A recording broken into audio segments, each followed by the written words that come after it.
hari ini kita bersama menghadiri seleksi CASN P3K untuk Kabupaten Aceh Tengah yang pada gelombang pertama ini diikuti oleh 200 orang, 190 orang calon P3K dari Kabupaten Aceh Tengah dan 10 orang dari Singkil. Nanti untuk gelombang keduanya akan ada 200 orang lagi yang semuanya insya Allah dari Kabupaten Aceh Tengah.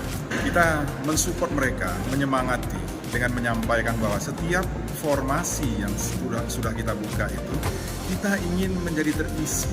Kita ingin mereka yang hadir ini bisa bergabung dengan kita pemerintah Kabupaten Aceh Tengah. Untuk hal tersebut kita menyampaikan tadi mudah-mudahan semua proses ujian berjalan dengan baik.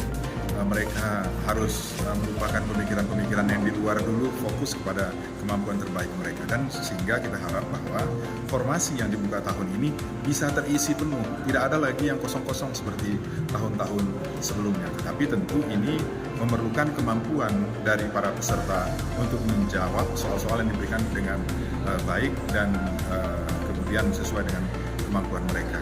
Ini saja mungkin yang dapat kami sampaikan. Terima kasih.